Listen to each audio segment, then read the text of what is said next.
Hello everyone, मैं राजा कुमार आप सभी का अपने चैनल जियोमाइन वायरल में स्वागत करता हूं। आज हम लेकर आए हैं अपना लेक्चर 6, जिसके अंतर्गत हम पढ़ने वाले हैं ओरिजिन ऑफ अर्थ का पार्ट 2, जिसके अंतर्गत हम क्या पढ़ेंगे? मोनेस्टिक कॉन्सेप्ट अर्थात एक तारक या अद्वैतवादी संकल्पना।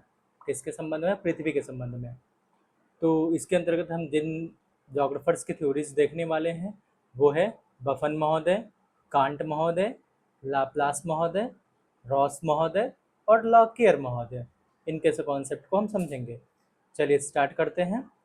तो एक थोड़ा सा हम इंट्रोडक्टरी पार्ट लेकर के चलते हैं। हमने पिछले लेक्चर में क्या देखा था कि पृथ्वी के ओरिजिन से संबंधित बेसिकली दो थ्योरीज हैं। एक को बोलते हैं नॉन साइंटिफिक थ्योरी और एक को बोलते हैं क्या?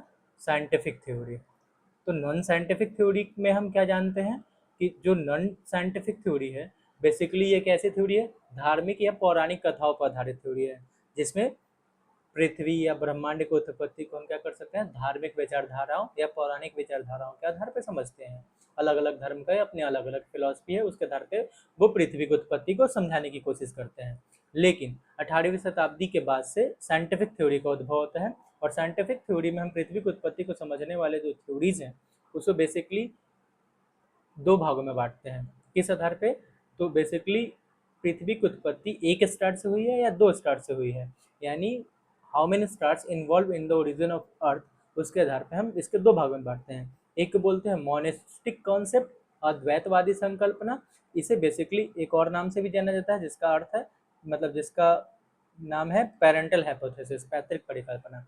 ये बताता है पृथ्वी की उत्पत्ति एक तारे से हुई है। ठीक है। और इसके जो प्रतिपादक रहे हैं उसमें बफन महोदय रहे हैं, इमैनुअल कांट महोदय रहे हैं। इमैनुअल कांट के बाद से पियर साइमन लाप्लास महोदय रहे हैं, रॉस महोदय रहे हैं और लॉकियर महोदय रहे हैं। इनके थ्योरीज का अलग अलग नाम है जो कि हम आगे पढ़ेंगे। फिर डुअलिस्टिक कॉन्सेप्ट की बात करते हैं तो इसमें बताया जाता है कि पृथ्वी की उत्पत्ति दो तारों के इंट्रैक्शन से हुई है, involves interaction of two stars. ठीक है। तो इसमें जो प्रतिपादक रहे हैं वो चैम्बरलिन और टन की प्लांटेसिमल थ्योरी और जिनसन जेफरी की टाइडल थ्योरी है। ठीक है। तो देखिए अगर हम बात करें, क्योंकि आज इस लेक्चर में हम केवल मोनिस्टिक कॉन्सेप्ट को समझने वाले हैं अर्थात एक तारे से पृथ्वी की उत्पत्ति को समझने वाले हैं, तो क्या हम ये Comte de Buffon, Immanuel Kant, पेयरस, लाप्लेस, रॉस और लॉकियर सारे के थ्योरी पढ़ेंगे? जी नहीं। अगर हम देखें एग्जाम की दृष्टि से या ऐसे भी, तो दो थ्योरी है जो कि महत्वपूर्ण है। एक इमैनुअल कांट की गैसेस हाइपोथेसिस और एक लाप्लास की नेबुलर हाइपोथेसिस। ये दो थ्योरी इंपॉर्टेंट है। उसके बाद रॉस और लॉकियर और बफन, ये थ्योरीज इंपॉर्टेंट नहीं है, पर बेसिक कॉन्सेप्ट क्या है ये भी जानने की कोशिश करेंगे। तो चूंकि हमने स्टार्ट किया है इसमें इमैनुअल कांट के थ्योरी से, तो सबसे पहले मैं आपको यहाँ पे शॉर्ट में कॉम्टे डी बफन की थ्योरी को बताना चाहूँगा। ये बेसिकली बताते हैं कि जो प्लानट की उत्पत्ति हुई है वो कॉमेट्स के, किससे? अगर जाके ये कॉमेट्स किसी स्टार या सन, स्टार बोलिए या सन बोलिए, क्योंकि हमारा सन जो है वो भी एक स्टार है, कॉमेट्स के सन से टकराने के फलस्वरूप हुई है। जैसे ही कॉमेट सन से टकराया है उससे 9 छल्ले बाहर निकले और 9 ग्रहों की उत्पत्ति हो गई। यही मानना है किनका? बफन महोदय का। तो ओवरव्यू अब जानिएगा कॉमेट बफन क्या कहते हैं अपने ओरिजिन ऑफ अर्थ के थ्योरीज में। ठीक है। फिर अब दूसरा थ्योरी जाती है किसकी? इमैनुअल कांट की।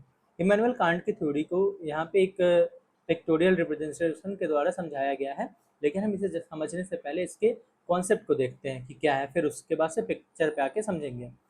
आप ये, इनकी थ्योरीज का नाम है क्या? गैसियस हाइपोथेसिस या वायव्य राशि परिकल्पना।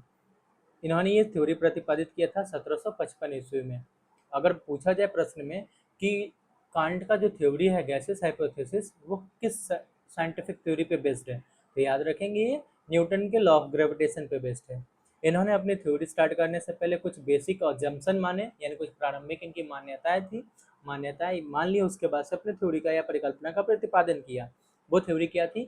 ये मानते हैं ब्रह्मांड में पहले से ही प्रीमोडियल मैटर मौजूद थे, अर्थात देव निर्मित आद्य पदार्थ मौजूद थे। ये देव निर्मित आद्य पदार्थ पहले से हमारे ब्रह्मांड में फैले हुए थे।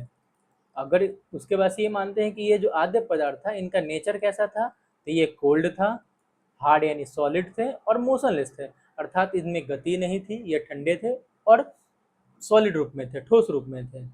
फिर उसके बाद से प्रक्रिया बताते हैं कि चूंकि न्यूटन लॉ पे बेस्ड है, तो बताते हैं न्यूटन साहब कि कोई भी मैटर हो उसका एक अपना ग्रेविटेशनल पुल होता है, ग्रेविटेशनल पुल होता है, अर्थात गुरुत्वाकर्षण शक्ति उसके पास होती है।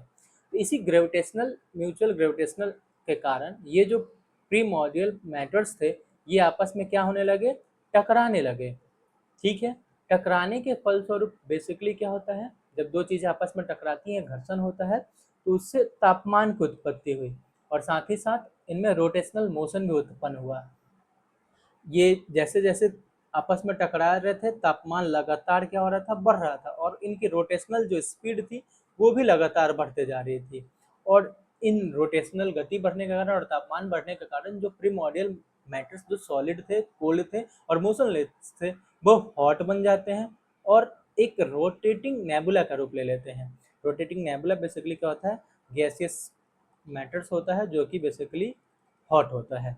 ठीक है, तो ये इनका प्रोसेस रहा। उसके बाद से ये बताते हैं कि इनके रोटेशन के फलस्वरूप क्या होता है, क्योंकि कोई भी चीज़ अगर एक सर्कुलर पाथ पे अगर रोटेट कर रही है तो सेंटर से बाहर की तरफ क्या होता है, एक बल अनुभव होता है। ठीक है, फोर्स लगता है और इस फोर्स का नाम दिया जाता है सेंट्रीफ्यूगल फोर्स। क्या नाम दिया जाता है, सेंट्रीफ्यूगल फोर्स, अपकेंद्रीय बल। और जो अंदर की तरफ लगता है उसको बोलते हैं सेंट्रीपिटल फोर्स। तो हमें केवल सेंट्रीफ्यूगल फोर्स से मतलब है। तो एक अपकेंद्रीय बल का अनुभव होता है। इस अपकेंद्रीय बल में जो सेंटर का पार्ट था वो बल्ज हो जाता है, यानी ये गैसियस नेबुला जो था इसके बीच में सेंटर में बल्गिंग उत्पन्न, उभार उत्पन्न होता है। ठीक है, और यही उभार बाद में क्या हो जाता है, सेंट्रल पीटल सेंट्रीफ्यूगल फोर्स के बढ़ने के कारण अलग हो जाता है। और ऐसे ही अलग होते होते 9 कॉन्सेंट्रिक रिंग्स बनते हैं जो बाद में ठंडे होकर के 9 प्लैनेट्स का निर्माण करते हैं। और जो लास्ट में बच जाता है सेंटर में, ये सेंटर में, वो बाद में क्या कहलाता है, सन कहलाता है। क्या कहलाता है, सन कहलाता है।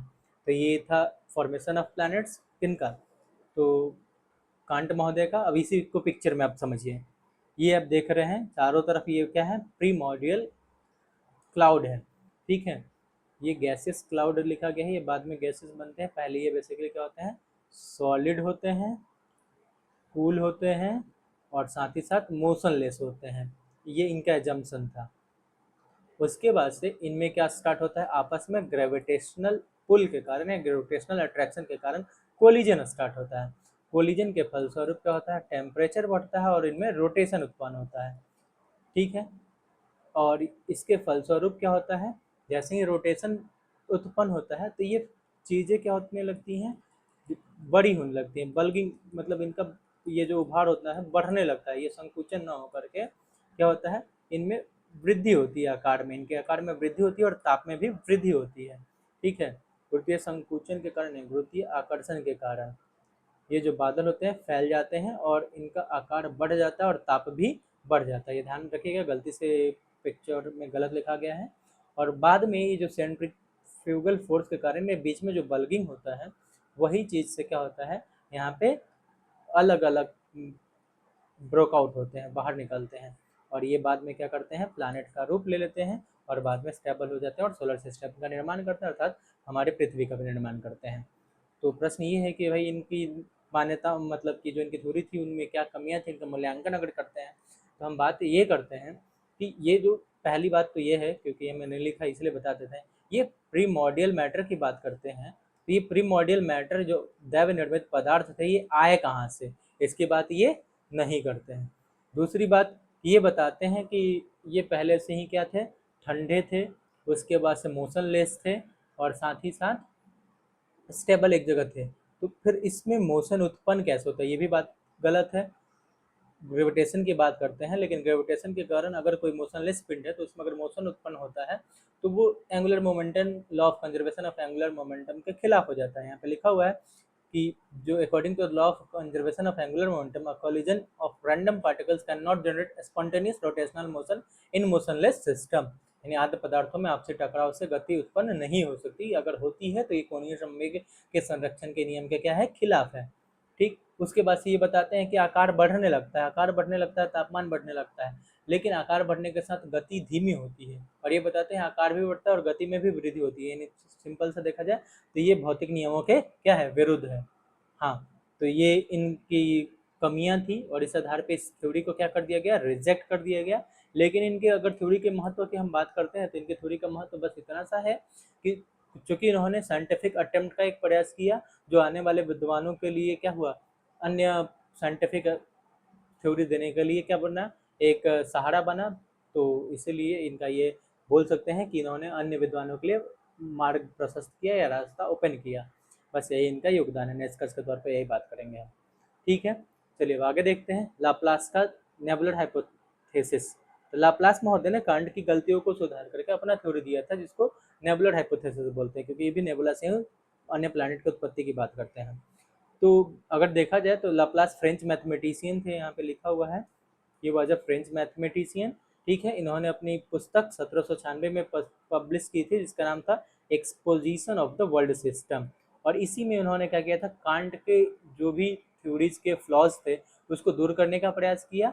और इसके लिए इनका एजम्पशन क्या था, इन्होंने सबसे पहले ही मान लिया कि कांट ने तो माना था कि स्टेबल मोशनलेस और कुल प्रीमोडियल मैटर था, ये मान लिए कि पहले ही से ब्रह्मांड में एक हॉट और रोटेटिंग प्रीमोडियल मैटर मौजूद है। यानी ये पहले ही से उसे गर्म मान लेते हैं और रोटेटिंग मान लेते हैं। तो पहली जो उनकी गलतियां थी उसे साधारण तौर पे दूर माना जाएगा। दूसरे बाद से ये बताते हैं कि ये जो हॉट और रोटेटिंग क्या थे, प्रीमोडियल मैटर थे, इससे क्या होता है, रेडिएशन होता है। रेडिएशन के फलस्वरूप हीट का लॉस होता है। हीट के लॉस से क्या होता है, चीज़ें ठंडी होती है और ठंडी होने के फलस्वरूप चीज़ें क्या होती है, सिकुड़ती हैं।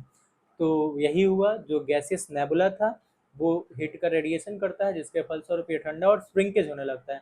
और जैसे जैसे किसी चीज़ का आकार बढ़ता है उसका रोटेशनल वैल्यू क्या होता है, बढ़ जाता है, यानी उसके रोटेशन में वृद्धि हो जाती है। और रोटेशन में वृद्धि के फलस्वरूप जो सेंट्रीफ्यूगल फोर्स लगता है वो भी बढ़ जाता है।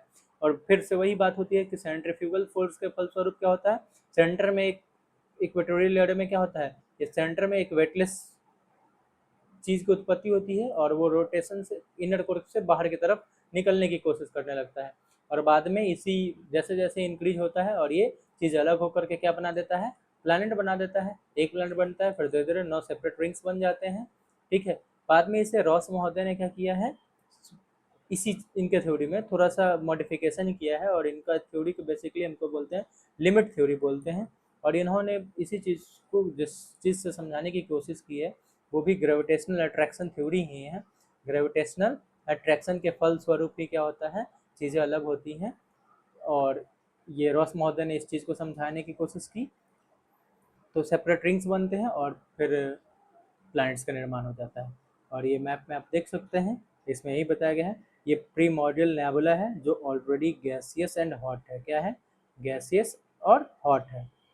इसमें क्या होता है, रेडिएशन के फलस्वरूप हीट का लॉस होता है जिसके कारण इसमें कॉन्ट्रैक्शन स्टार्ट होता है। कॉन्ट्रैक्शन होने से इसमें की जो घूर्णन गति होती है वो बढ़ने लगती है, ऐसे दिखाया गया है एंटी क्लॉकवाइज।